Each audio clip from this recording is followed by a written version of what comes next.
Y'all know what's going on. It's time for another episode of Doing Time with Joe. I'm your host, Joe Baker, and welcome to the show. Look here, I'm going to tell you about bruh. He's one of the guys now that avoided a beatdown, right, by becoming the folks. Look here, like I told you, there was more to this story. So now he's one of the guys, and he got this plug. He's moving throughout the penitentiary like he owns the junk.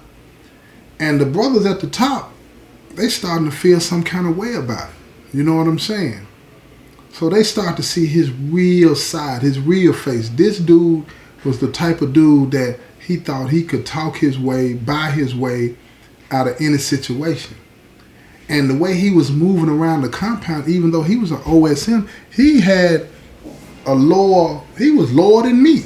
But see, it ain't no, like, as far as the OSMs are concerned, it ain't no real, like, you above this one or that one and all this and that. I just been a member longer than him. You feel what I'm saying? So I could talk to the brothers a little bit more and have a little bit more leeway than he could, right? But because he had this money, I'm going to keep it real. Mostly everybody in the org was all up around him all day, every day. He had so many other guys walking with him, it's almost like he had protection. The only individuals in the org that's supposed to have a security team like that is the POAs. He wasn't a POA by a long shot, and he had brothers with him every day making sure that he was safe. Safe from who? We were the ones, as far as I knew, that were going to get him. Turns out it wasn't true. That contract had been put out to anybody that took it. You understand what I'm saying? It wasn't just for us. Anybody that decided they wanted to get him, get that money, all they had to do was take care of the business. Get him. Right? So now what you're looking at, you're looking at Crips, you're looking at Bloods, even though it wasn't a lot of Bloods at this particular institution at that time, but you had a lot of Vice Lords. A lot of Vice Lords. And when you talk about Vice Lords and GD, man, you got problems. You got problems. But see, that's what had happened when the guys decided to bring him on board. Now we are pitted against everybody else, every other organization. Now we had the numbers, right? But we didn't need them kind of problems. Everything was going good. We already had plugs. We already had moves. Okay, yeah, he had almost $400,000 worth of stuff and all. Okay, fine. But we didn't have them problems that he brought to the table. Now it was expected. It was expected for us to come to his defense. It's just dead on that. Why? Because he one of the guys now. It ain't like if I come to his defense or the rest of us come to his defense, we gonna get paid for it. No. We don't get paid for it. He a brother. We ain't gonna let nobody put hands on him. That's just that on that. I didn't think that was straight. I didn't think that was straight. Because he didn't become one of the guys because it was what's in him. It was in his heart. He wanted this. That ain't what it was. He became one of the guys to avoid getting his brains knocked out. And brother them had started to see that they had messed up. Not because of us having to go against the opposition or anybody else. They started to see they had messed up because he arrogant. He think he running things. And truth be told, I want to keep it 100, he was. He was. He was deciding how much dope everybody get. He was deciding when the moves was going to go down. He the one had the female, you know what I'm saying, officer shaking the spot for him and letting him get him a little bit here and there and all this and that.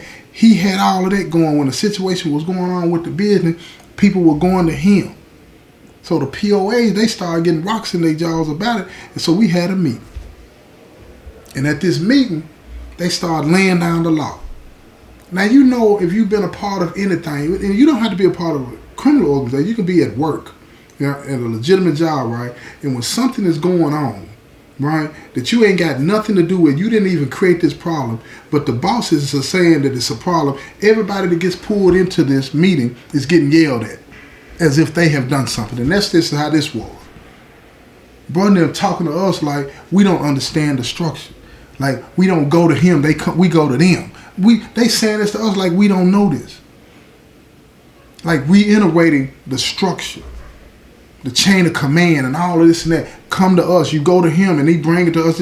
You don't go to him. He don't make no decisions. Now he's standing there.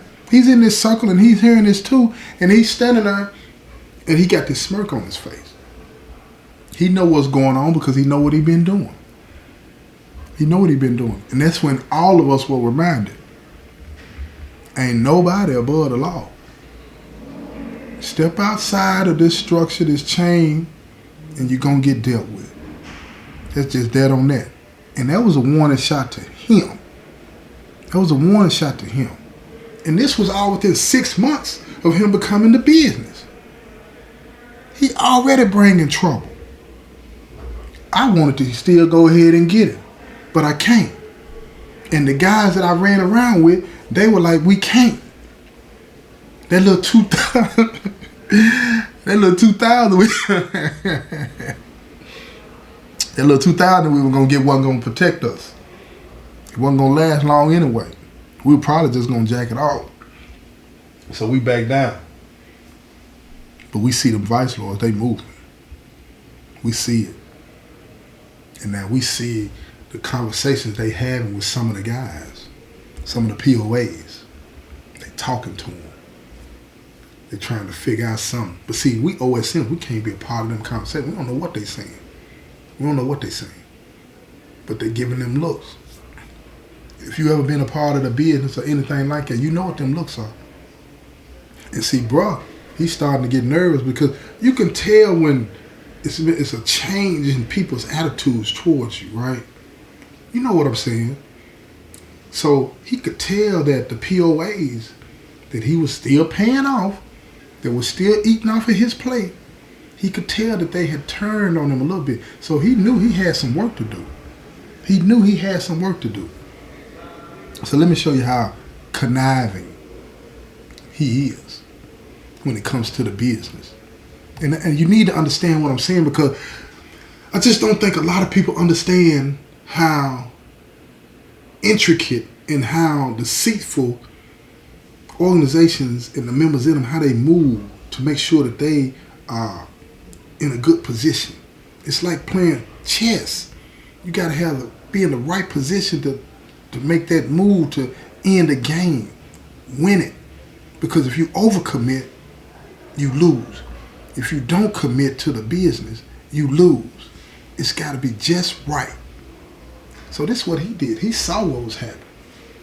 Now again, don't forget he got all this bread. And the contract on his head ain't but 10. It ain't but 10. Dude got all this money. So he used that against dude. He went to the vice lords and he told him, he said, look, now this is what really pissed me off. In addition to them letting him become one of the guys. He go to the vice lord and he tell him, he said, look, I'm the folks now. But here's the thing. I see y'all trying to shake the spot. I can make it sweeter for you than what the contract is. He blunt. He blunt. He a street dude, but he knows when he has to play his hand. And he ain't got no problem in it. He said, this is what I'm going to do. I'm going to give y'all $5,000. And I'm going to give you a move.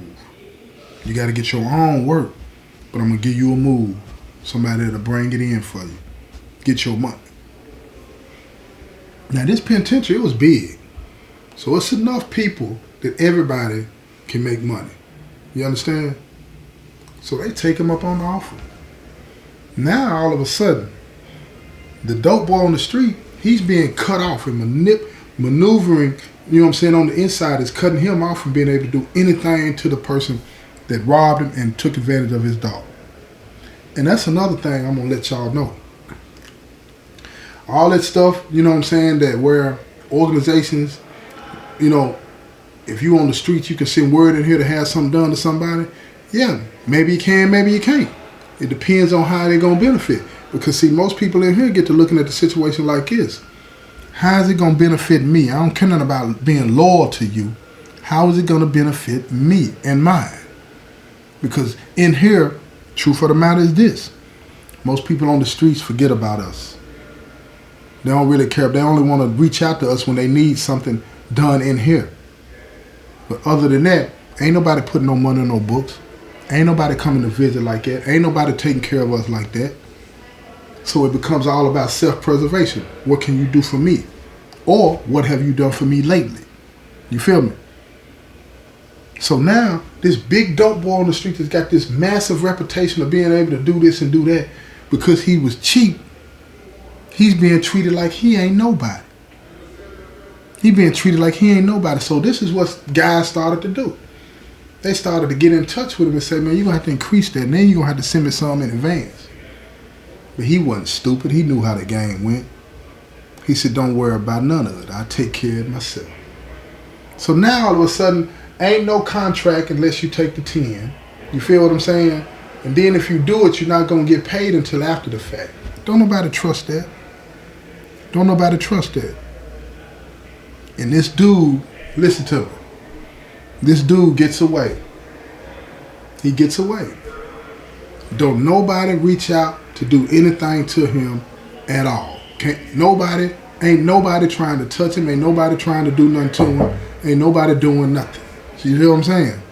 So at the end of the day, this individual that had robbed this big dope boy, that the dogs put on the dope boy's daughter by the dope boy, comes into the penitentiary with a $10,000 contract on his head. He joins the business to avoid the beatdown. Then he pays off the vice lords to avoid the beatdown, gives them a plug on that work to avoid the beatdown. And then all of a sudden, don't nobody want to take no contract because the vice lords and the folks is dominating at this particular prison. And now folks now done backed up off him because he figured it out, excuse me, and he got back in his lane. He didn't overplay his hand. He didn't underplay his hand. He played it just right. He making chess moves. And he made them just right to the extent that he saved his own life. And it pissed me off because I saw the organization being manipulated and used for something that I didn't think it was supposed to be used for. But that's how the oil works in one way. Now I want y'all to remember that when you think about becoming a member of it. Remember that. Because that's how it works. That's how it works. If it don't benefit the oil or the individuals in charge, it ain't gonna happen, Captain. You can come with all that other talk that you want to come with. It ain't gonna change a thing. Is it gonna put any money in their pocket? And as I got further down the line in the business and I rose through the ranks, I took that lesson with me. And one thing that I never did, I never took on contracts. And I discouraged my brothers that were up under me from doing the same thing. Because taking on contracts to get your bread is just you taking on, putting in work for somebody else, somebody that's not part of the business. And that ain't what we gonna do. That ain't what we gonna do. And I had a lot of brothers that were pushed against me on that. Matter of fact, I even stepped in the way of a brother that had a contract put on him. Well, he wasn't now one of the guys, he was a crip. I stood in the way of that because I looked at it like, look here, man, let them put their own work in, man. Coming to pay us. Let them put their own work in, because if it goes south, this is what is going to happen. Let me tell you something. If it goes south, they're going to expect that we keep our mouths shut, and we're going to have to go on and deal with the charges that are going to come with that. Right? Now, the code says keep your mouth shut. I know there ain't no such thing as a code now. But anyway, the code says keep your mouth shut. So you ain't going to say nothing. So you finna get some more time for something that ain't got nothing to do with you because somebody flashed some money in your face. Huh? Bet not. But I understood a lot of brothers because I had that mindset when I wanted to get that $2,000. I understand a lot of brothers ain't got no other way to get no money, so that's one of the ways that they get money. But that's just something that is not going to benefit nobody. No way, no how. Just wanted to drop that on you too about another thing about how gangs work and how they operate and how they get money. You feel what I'm saying? And how people are constantly manipulating each other and maneuvering in the business. This is not the way you want to live your life. This is not the way you want to live your life. I'm just saying. It's just for me. You know what I'm saying? But at the end of the day, you got to make your own choices. You got to make your own choices. But don't let your choices be one that somebody's making for you. And if you're in a game, that means somebody's going to be making a choice. The chances are somebody's going to be making a choice for you. And at that particular time, you ain't going to have no say in whether you want to do it or not. All right? So be careful. Be careful about that. Joining the gang is not the way that you would want to go, the way you should want to go anyway. It's been another episode of Doing Time with Joe. I'm your host, Joe Baker, and I say peace, y'all.